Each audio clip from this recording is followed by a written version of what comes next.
I believe that what we did and what went on then had to be done because Hitler had got out of control.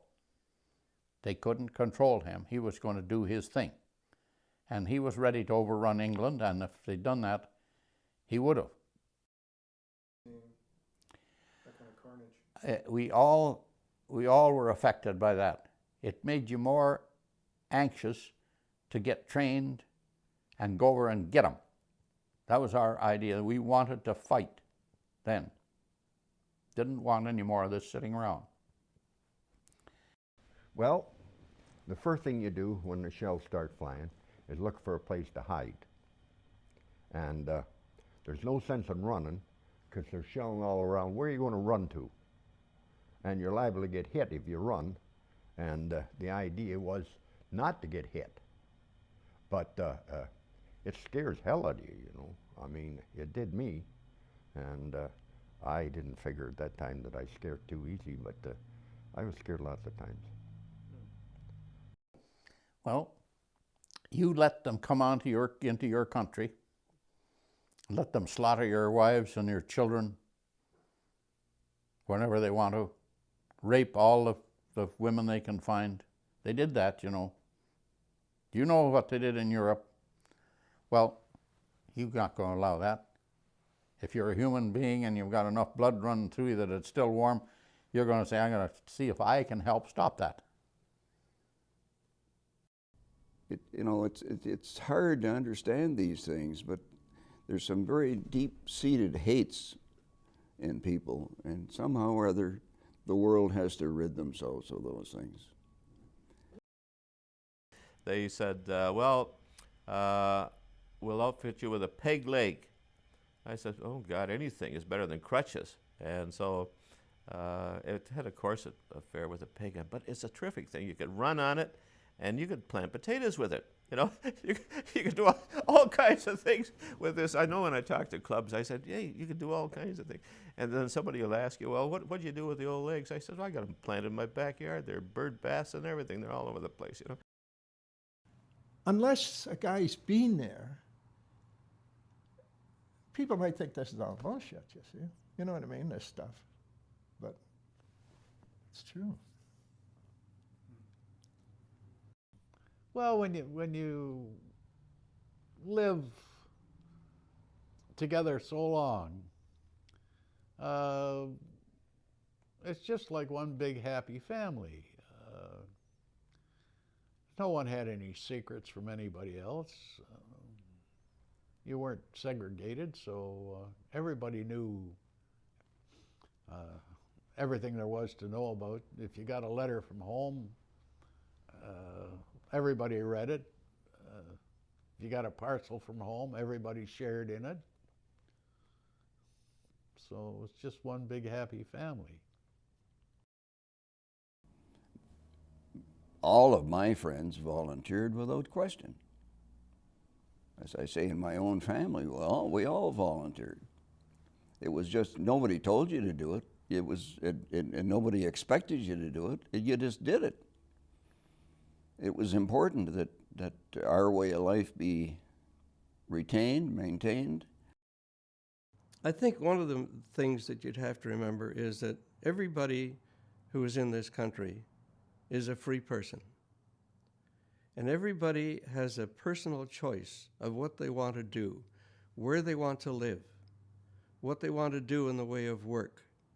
And if you think about some other countries where you're told where you're going to live and you're told what you're going to do with your life, we've got a pretty wonderful situation here. And if you're not ready to go and fight to protect that, then there's something wrong with you.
commanding officer, Lieutenant Colonel R.S.W. Fordham, received orders to mobilize on the morning of the 26th of August, 1939. By 7 o'clock that evening, Fordham's men were positioned to guard against saboteurs along the Welland Canal. As the phony war stretched on in Europe through the winter of 1940, the task of guarding the canal fell to the RCMP, and the unit's wartime future seemed in doubt.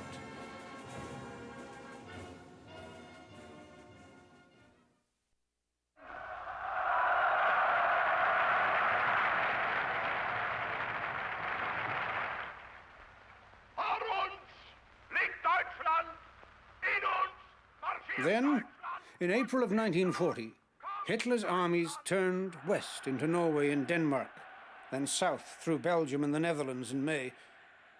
On the day that the regiment was authorized to recommence active recruiting, the 22nd of June, France capitulated.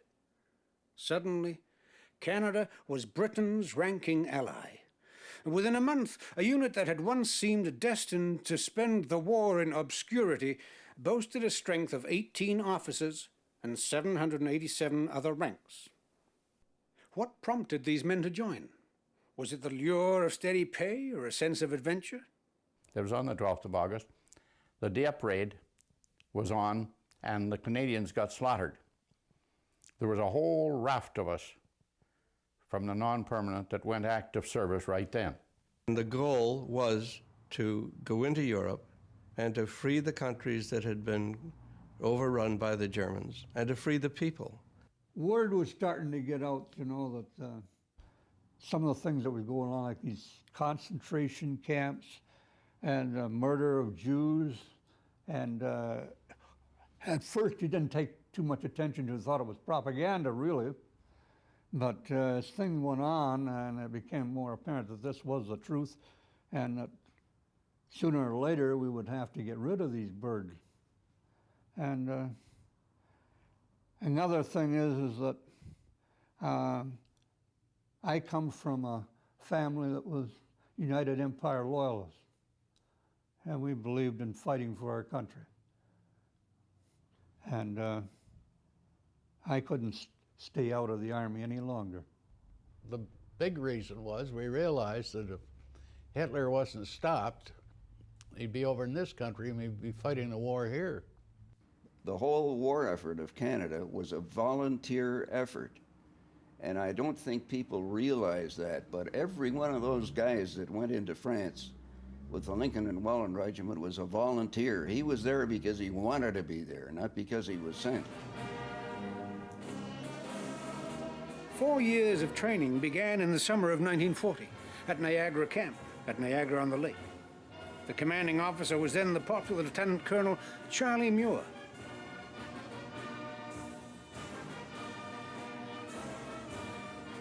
Everything seemed to be in short supply in those first months. Uniforms, boots, weapons, and experience. Veterans of earlier wars imposed some military discipline and basic training. Endless football games and even the occasional exercise nurtured some esprit de corps. But Europe must have seemed far off during those early months.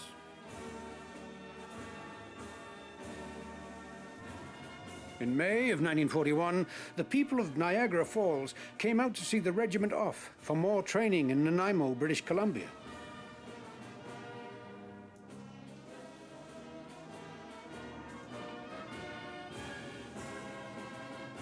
Its return home in the fall was brief, for it then immediately headed east. Newfoundland was the regiment's home for the next year and a half, first at Gander Airport, then in St. John's.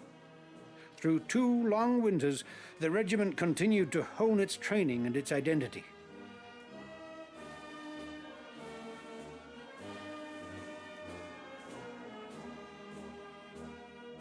The regiment boasted of 3 bands in St. John's, as well as a newspaper, the Link-Well. Even after its departure back to Canada in the spring of 1943, the regiment's ties to Newfoundland remained. More than one soldier met their future wife, Anne d'Irac. 3 years of wartime training had taken the regiment from one coast to the other. The unit had evolved a great deal, but there was much more to learn. In July of 1943, the officers and men of the Lincoln and Welland Regiment arrived in Scotland, and in 1 year's time, the regiment would be fighting in France. Immediately, the regiment began to find its place within the 1st Canadian Army as part of the 10th Canadian Infantry Brigade of the 4th Canadian Armoured Division. Exercises with such names as Take X-1 or Grizzly 2 helped the regiment learn the ways of the artillery, machine guns and tanks. In February of 1944, the regiment was rehearsing assault landings in Scotland. Soon after, it was in Sussex, working on river crossings, night patrols and street fighting. As the spring approached, a growing wealth of restrictions hinted that the invasion was imminent. On the 5th of July 1944, a V-1 flying bomb crashed into the regimental positions near Crowborough. When that thing hit the cookhouse, the V-1, we heard it coming down. You see, we heard it didn't make any noise coming down. The engine quits, and it slides in. And everybody got his belly on the ground and lay there. And it went over us about, 7,500 yards past us. It hit a cookhouse, blew up 3 cooks, and killed 6 more people, killed 9 people altogether right there. They're just heaped on top of one another. And there's a Sergeant Major Wing.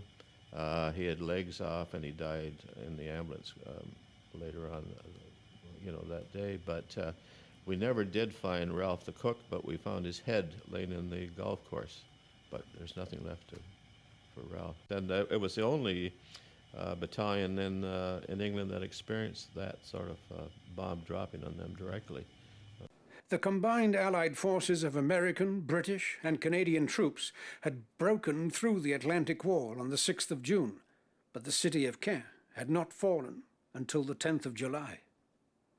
The German defences south of the city withstood repeated costly attacks through late July and early August of 1944. At the centre of the German positions lay the tiny ruined crossroads of Tilly-la-Campagne. The Battle of Tilly-la-Campagne, which was really the first action that the Lincoln and Welland were involved in early August of 1944. It's worth stepping back a little bit and considering something about the Normandy battlefield, which, despite all plans, had really become an extraordinarily awful place. A place where the rates of casualties rivaled the very worst battlefields of the First World War. And Tilly was one of the heart and central places where the German defenses were the most tenacious in order to deny the Canadians' advance south of Caen. Right beside me was a chap from the 1st Polish Division that was bombed in that bombing raid outside Caen, and he had 2 fingers on this hand here. And he pulled back the sheet, and he had no legs on, his arm was off, 2 fingers left, and just filled with shrapnel, and he was still alive. And I think he was trying to tell me in Polish, look at me, sort of thing. And since that time, I've never opened my mouth about, being shot up. On the night of the 1st of August, 1944, 2 platoons of the regiment, about 60 men, launched a diversionary attack on Tilly to aid an assault by the Calgary Highlanders. Both attacks failed.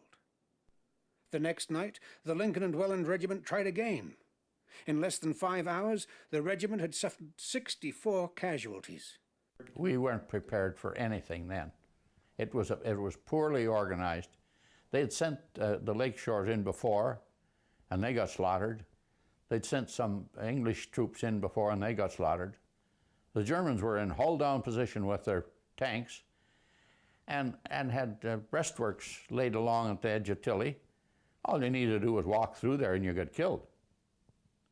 Good friends of mine, wonderful friends of mine, were killed there right there in that battlefield. 1 week later, on the night of the 7th of August, the regiment was part of one of the most famous Canadian operations of the entire war, Operation Totalize. Under cover of darkness and a massive bomber run, and with infantry loaded into fighting vehicles, 4 divisions, nearly 100,000 men at full strength, were to smash through the German defensive south of Caen and take the crucial high ground overlooking the ancient Norman city of Falaise. Despite the difficulties of night operations, Total Eyes made great progress. The story of Total Eyes in its opening stages is a story of some extraordinary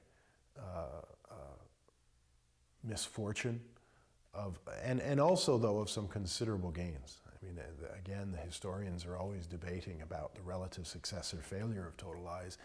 It's clear that under the circumstances in which they fought, and given the nature of the ground and given the nature of the German defenses, that Total Eyes did some remarkable things. It broke through German defenses that had been all but undeniable.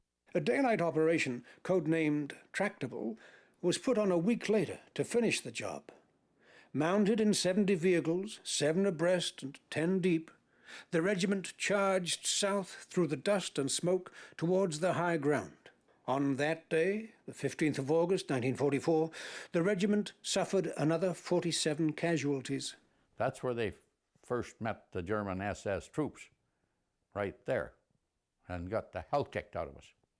Swayze. We got into the main street and I put 1 platoon on the one side of the street and I was on the other. About 50 yards down, 2 German soldiers ran across the road with a machine gun. They were just putting it in a better position, and it being the first German any of us had ever seen, we just stood there with our mouths open and watched them run across. British Columbia Regiment, tank regiment, lost 57 tanks. We lost our Brigadier Booth. He was killed. And most importantly to us, Andy Gillies. Andy was up ahead of me a little bit, and he got shot right in the back. And there was nothing we could do about it. And he was sort of in my arms. I had my arms around him, trying to hold him, and the poor guy, it was again, just one of the experiences that you have, and you have to get over them. I'm convinced that there was a German sniper in one of those stoots. And I never again went into a wheat field without getting a tank to strafe the whole area. Every stoot got a shot. It was a desperate time, as the remnants of 2 defeated German armies tried to avoid an Allied encirclement. Well, the Falaise Gap was really an extraordinary miscalculation by the Germans, created out of a divided command, out of a sense of not knowing what was happening on the battlefield. Essentially what happened was that despite the Germans' insistence that they push across the Normandy Peninsula, they weren't able to do so. The result was that no less than 2 German armies become surrounded. The Battle of Normandy has been lost by the Germans. And the key then in the following 10 days is to see how quickly the British, the Canadians, and the Americans can seal the gap and capture the remains of no less than 500,000 German troops. It was really a sight that you just couldn't believe. There were thousands of dead Germans. And it doesn't take long for a person when they're dead to smell pretty bad. And the flies, this is the middle of August. It was hot weather, dusty, full of death, broken vehicles, fields of broken vehicles, tanks, trucks, armored carriers, guns. It was an unbelievable experience to see all of this, and we had to go through it.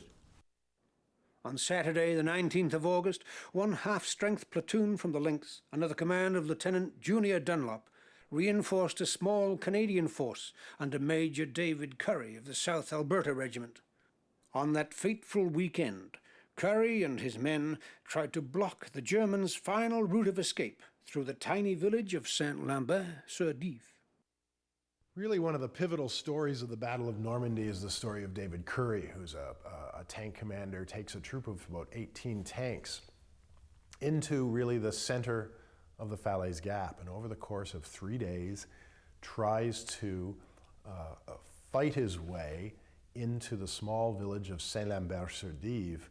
And it's there after 3 days of fighting, really the central, by then the German escape routes had been narrowed to 2 river crossings in that village.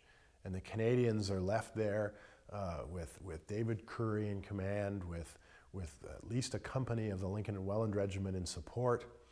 And it's there then that really the most climactic battle of the Normandy battles for the Canadians anyway is fought, trying to again ensure that the Germans don't escape out into northern France. For his leadership, Major Currie would win the Victoria Cross, the highest decoration for valor that any Canadian could win. The first generation of the Lincoln and Welland Regiment passed through a bitter initiation in Normandy. Prepared through 4 years of training, the regiment lost 253 men, including 60 killed, in just 3 weeks. Its fighting power in the 4 rifle companies was cut in half. All 4 of its company commanders became casualties. The regiment had also lost its commanding officer. The second generation of the Lincoln and Welland Regiment had little time to celebrate its victory in Normandy, nor mourn its dead. Under the new command of Colonel Bill Crum, the regiment found its place in convoy pushing towards the next German defensive position to the north, the Seine River. A journey that now takes just several hours was far more difficult in 1944. Blown bridges, traffic snarls along winding roads, and the occasional enemy columns caused endless delays. But the grateful French citizens who stood waving at the long columns passing by were never forgotten.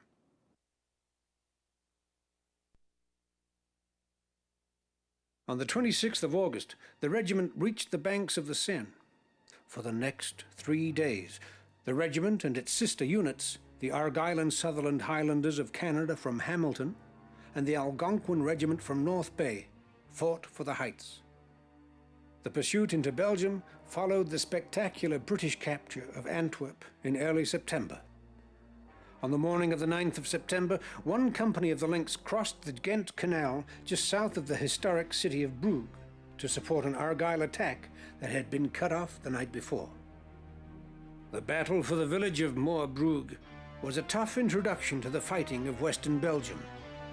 Flat, often flooded land crossed by canals and defended by a determined enemy meant one thing: Canadian casualties.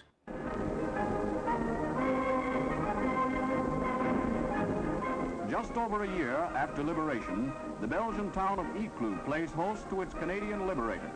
The Lincoln and Welland Regiment from southern Ontario parades to the cemetery de Adigem.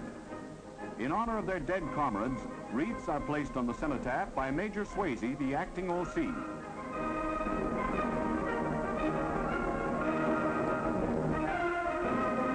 For the 3-day visit, the town of Ypres is in a holiday spirit. Banners leave no doubt in Canuck minds of the goodwill of Belgian citizens.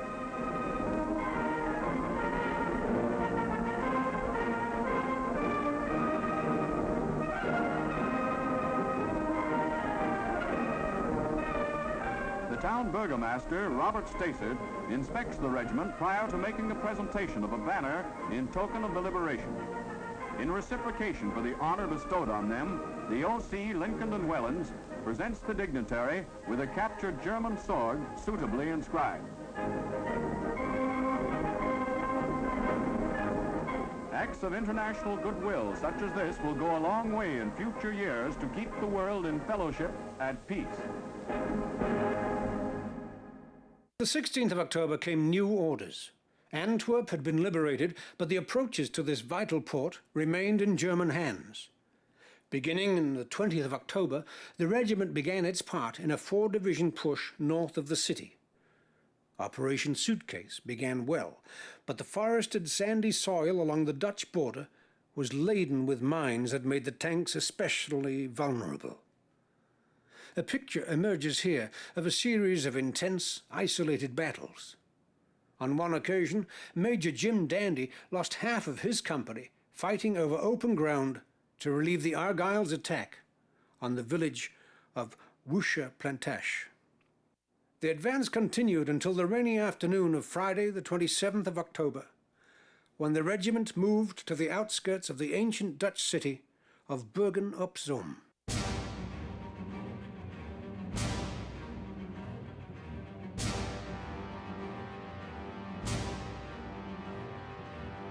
Intelligence was sketchy as to whether the Germans would hold the town. And unknown to the Canadians, the city's mayor had refused to evacuate the city of civilians the day before. Instead, the German garrison loosely interpreted their withdrawal orders and withdrew north of the Somme River. Just then, all of a sudden, the bloody artillery comes down. Boom, boom, boom, boom, boom, like that. It's hitting on the bloody street where I'm laying with this guy. I'm holding him, Roscoe, you know? And, geez, I don't know what the hell's going on, you know? And then all of a sudden, a Jeep comes tearing down. They're shelling the street, and this Jeep, it's our CSM, our Company Sergeant Major, Sue Campbell. And he come tearing down the street and slams his brakes on. He sees me laying there with Roscoe, and come on, he's yelling at me, and I just scooped him up. And we had camouflage nets sometimes we put over our helmets. He had one around his neck like a scarf, you know, tucked inside of his battle jacket. And when I'm carrying him from there into the Jeep, I mean, I knew he was dead. I should have known, you know, you see a lot of guys die. Like his eyes had rolled up and he's as white as a sheet, but you know, he's your buddy. So anyway, I'm carrying him into the Jeep, and his head fell back. Right in here, he drowned right away in his own blood, I guess. But that was it. So much for my experience at Bergen op Zoom.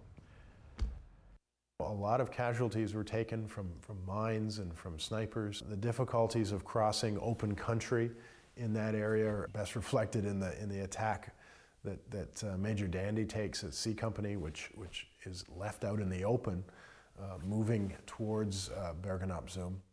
The pursuit of the German armies into Belgium and Holland cost the regiment a second generation of soldiers. In early November of 1944, the regiment was positioned near the south shore of the Maas River. Patrolling across its swift, cold currents was dangerous work.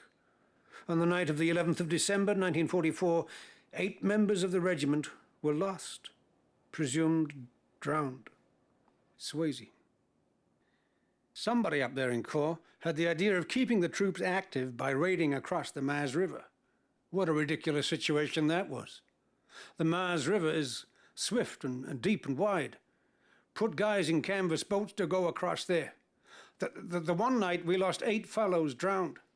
How do you write home and say your son is drowned farting around in a bloody boat trying to cross a river to do nothing? They used to do it just to keep contact, I guess, and night patrols they'd have. Capture a few Germans. And trying to catch a German for interrogation purposes. And I can remember one patrol that we went out on. We started out and we were dragging this boat to get it to the river. And as we went along, we were trying to be as quiet as possible for what you can do with 10 or 12 men. Suddenly, there was a white shape appeared in front of us. And of course, we all panicked, and somebody started to shoot. And it turned out to be a cow. And of course, the element of surprise for the patrol was over and done with. Everyone was on guard during that Christmas of 1944.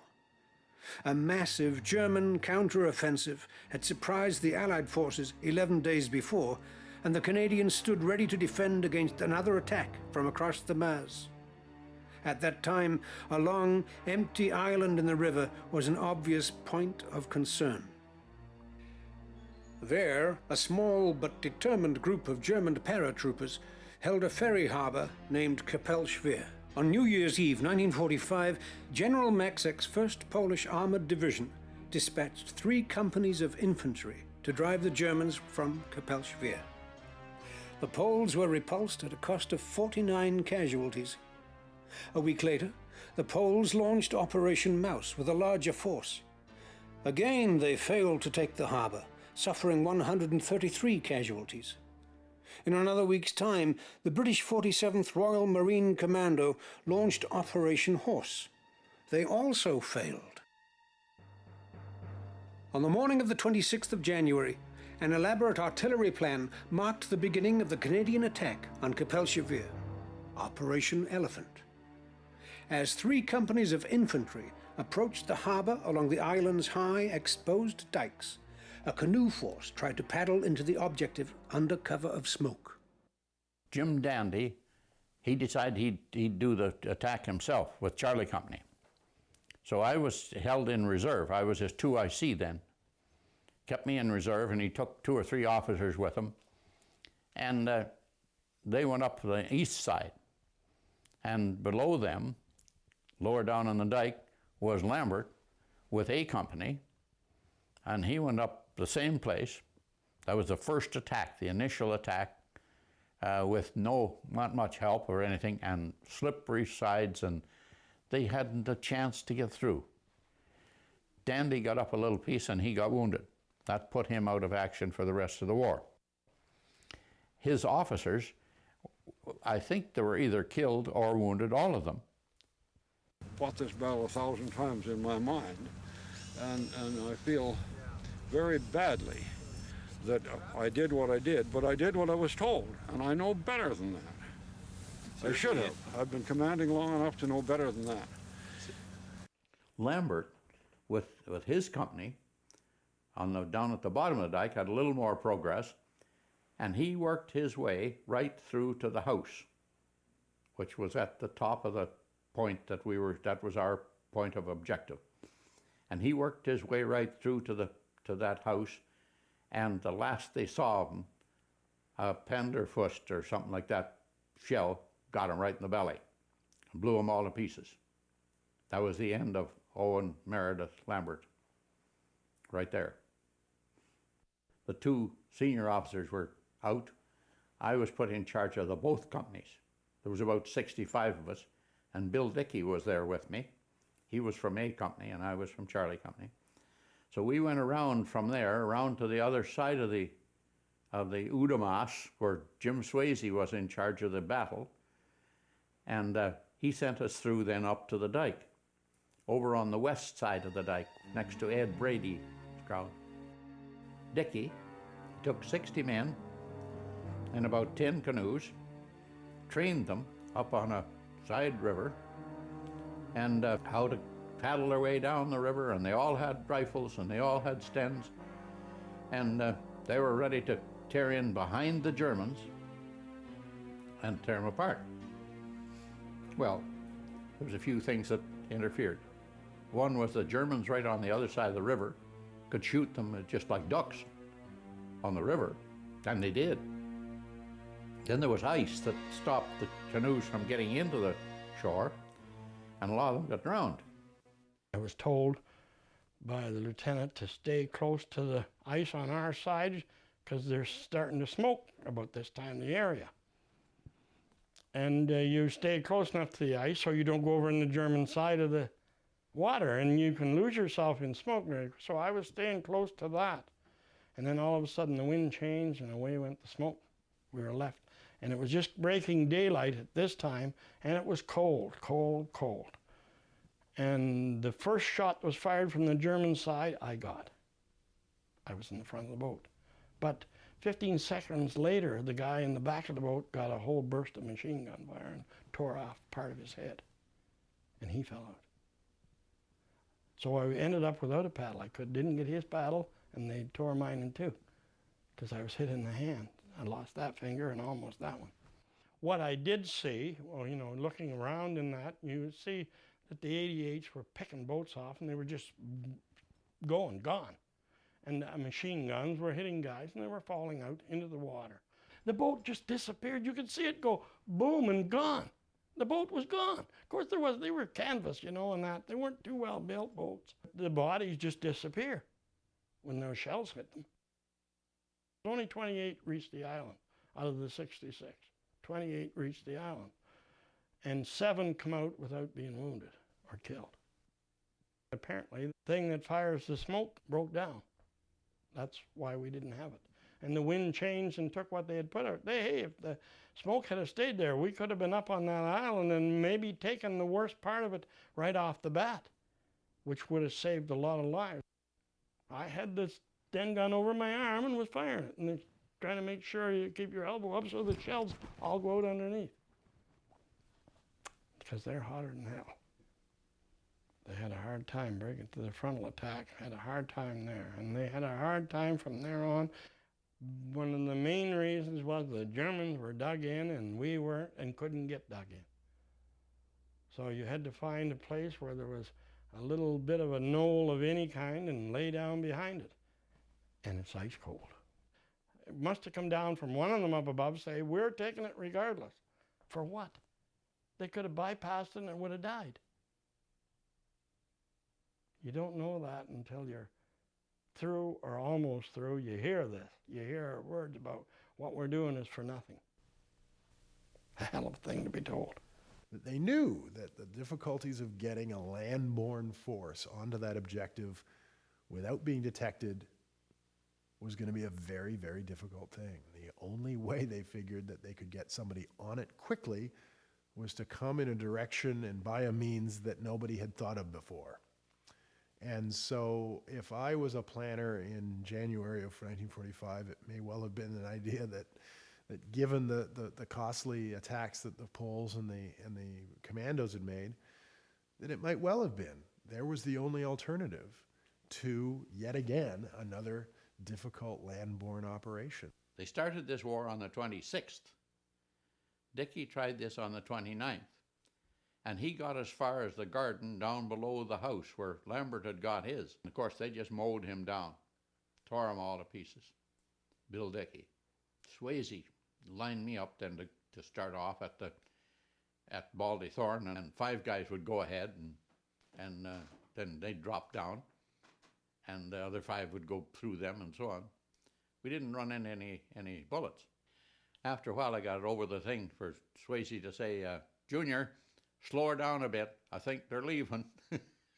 So when we got up there and met the Argylls at the house, there wasn't a German around at all, alive.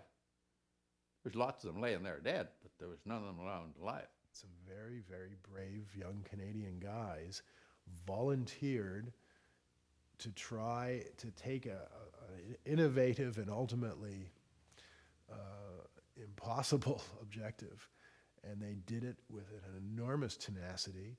They did it despite the cold, despite the failed smoke, despite the failed element of surprise, despite how closely the Germans had registered the positions. A lot of guys died out there, and yet, you know, to me the ultimate lesson of it all was that the Lynx survived it, and that the Lynx managed to prevail in what were clearly absolutely horrible conditions. Canadians and the Allies had developed a doctrine which was slow and ponderous, costly but effective. And what we find time and again is that we keep questioning that doctrine because it's slow and ponderous and costly but effective. And we keep challenging it. And we do it at Capelle-Chevire. We decide that the old standard rules of artillery and slow infantry coordination aren't going to work there. And likely, you know, there's a good reason to suggest that. But as we find, once you began to apply those basic rules of infantry and tank coordination and artillery coordination, the objective was taken after 5 days. It wasn't taken after several hours, as perhaps the initial plan had suggested, but ultimately it was taken in the same slow, ponderous, but effective way that the Canadians have become very good at. In 1999, work began to repair the long dikes that protect the north shore of this island from the currents of the Maz River. The excavations soon uncovered the remnants of a battle of remarkable intensity. Hundreds of Sten gun magazines, rusted rifles, and shell casings. You sight, of course, yeah. Your weapon goes through there, and you're going to get a blast of flame back from that because it's a true rocket. Well, your shoulder's likely to get singed a little bit, isn't it? Just great for thin men. The workers also found human remains, both German and Canadian. These were the men lost fighting the last battle of Capel-Chevire. The Lincoln and Welland Regiment has never forgotten the 5 men who were listed officially as presumed killed in action in January of 1945. They were Privates Barrett, Bowdry, Howie, Stokes, and Watchhorn.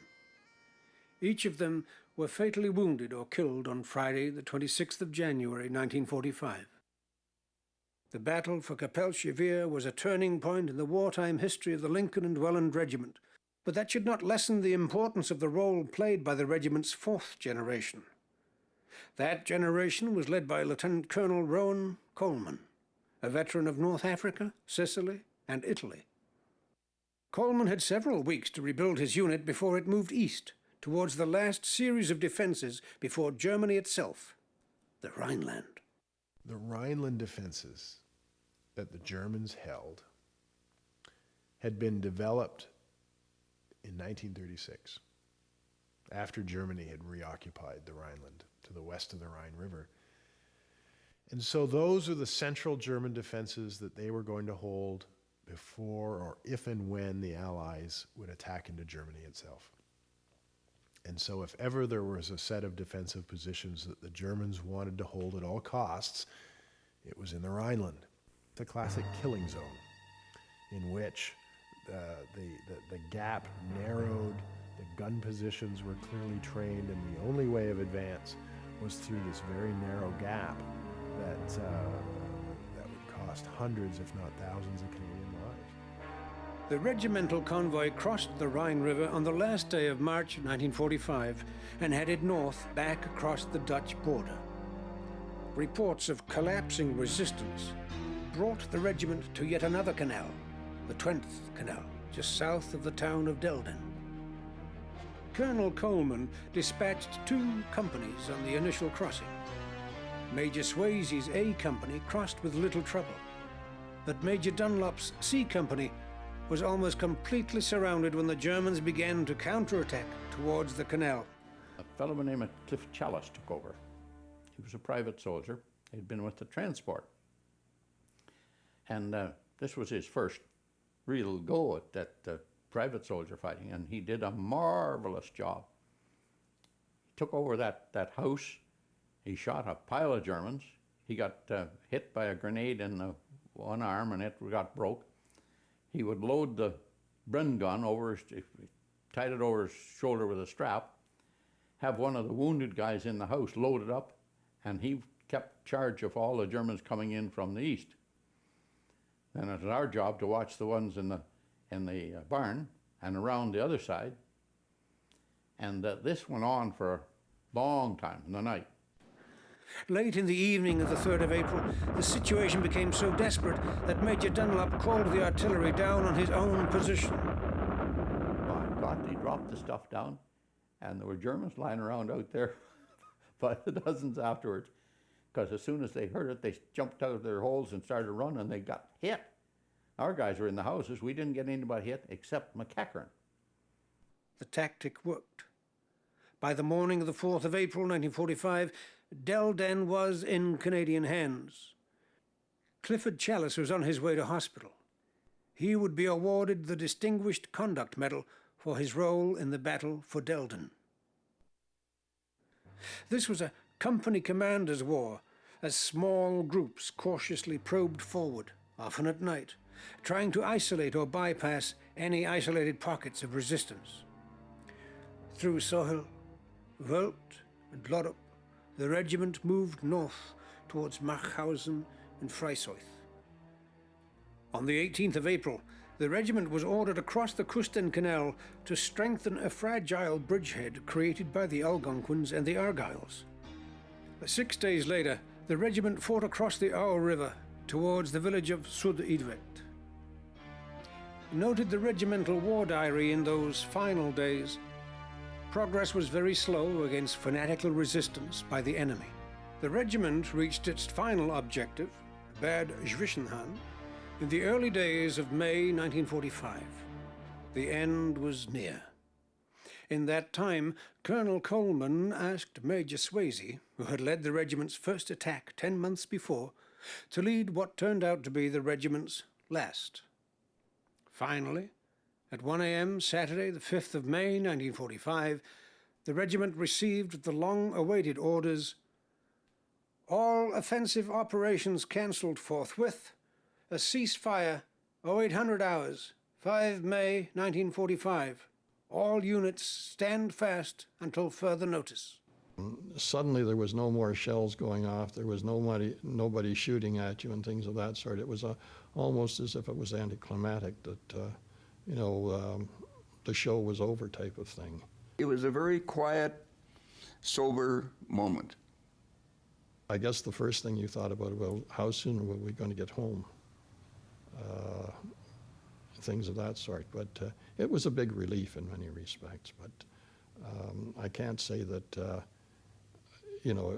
everybody was, well, we were elated. We were happy, but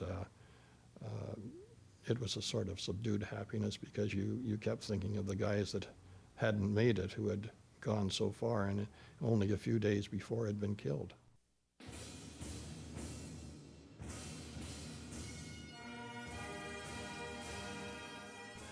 The story that had begun on the streets of St. Catharines, Ontario, 6 years before, ended in the same place. On Tuesday, the 29th of January, 1946, the last members of the Lincoln and Welland Regiment returned to its armories on Lake Street. At the head of the parade was Lieutenant Colonel James Fletcher Swayze, DSO, a Niagara Falls native who had signed on as a lieutenant in 1940. Colonel Swayze dismissed the regiment for the last time that day, but its traditions and battle honors continue on.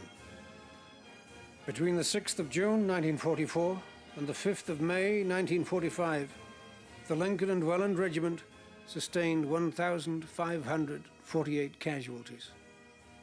348 of these men never returned home. Most are buried in Commonwealth War grave cemeteries throughout Europe, close to where they fell. They should never be forgotten. These guys were part of a generation that didn't draw attention to themselves.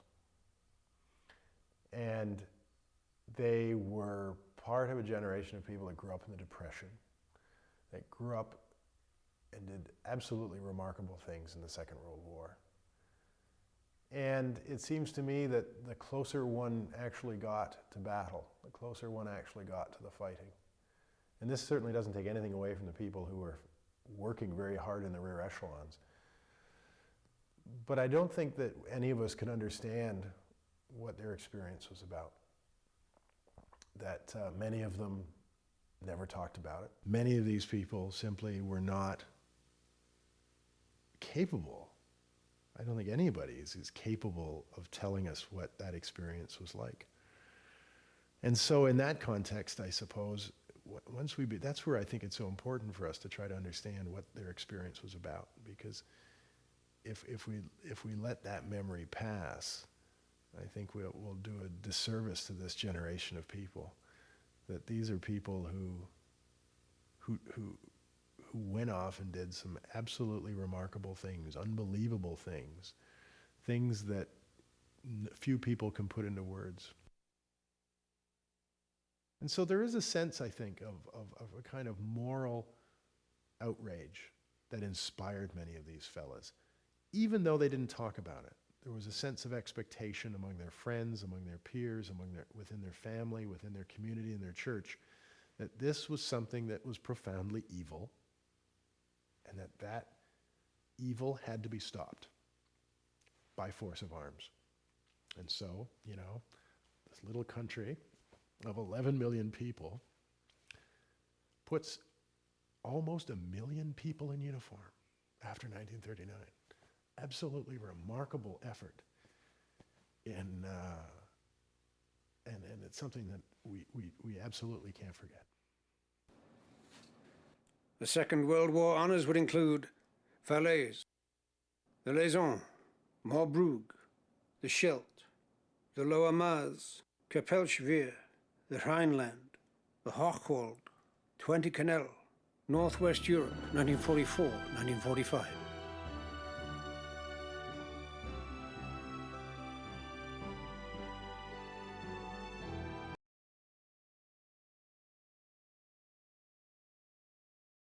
I remember actually being on a university field trip to, it was to Quebec and to Ottawa, and it was just after the peacekeeping monument had been built.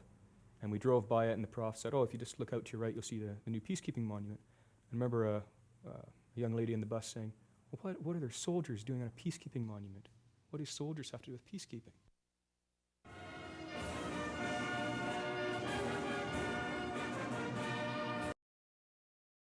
It has been said that peacekeeping is not a job for soldiers, but only soldiers can do it. When you're going to put someone in between two opposing armies, it has to be someone that those armies will respect. Soldiers respect soldiers. Canadians go in, they're professional, both sides know it, and it makes the peacekeeping job easier. Being that we were Canadians, they put a lot of faith in the Canadian soldiers. They would put a Canadian corporal in charge of a road move several hundred kilometers to hostile areas, to volatile areas, whereas they wouldn't put officers or sergeants in charge of, from other countries, in charge of these things. They trusted Canadians to do that, and I was involved in quite a few of those. So we felt very proud as Canadians to be trusted to do these sort of things. They shelled our camp. I think it was 2 months into tour. They shelled our camp, and then we had Operation Sandbag, everything we called it. We had to sandbag the whole perimeter of our camp, and people were scared. I tell people now that I was peacekeeping in Egypt, and they look at me funny and they say, "Well, there's no war in Egypt." And I say, "You're welcome."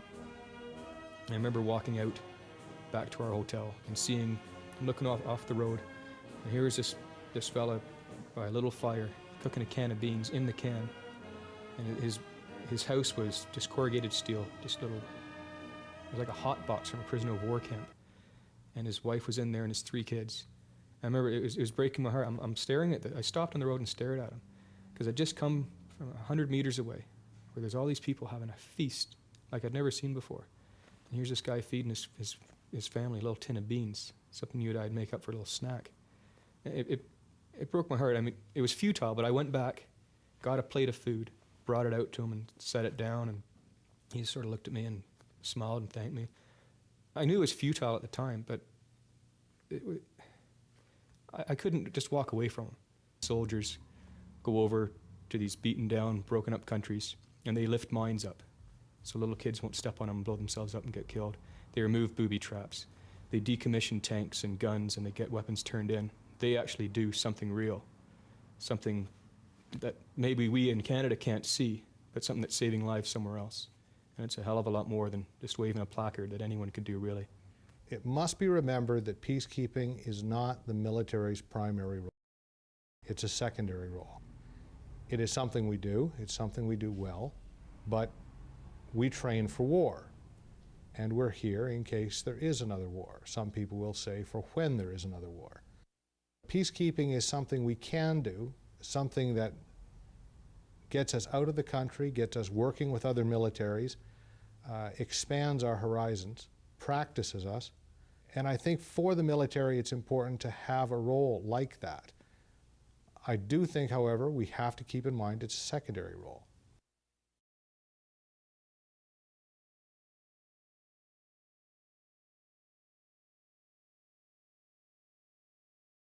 That we can't otherwise have. when the reserves are called on, we have to come out. We have to perform, because if we don't, who will? There is no one after us. We're the last resort. If not us, then who?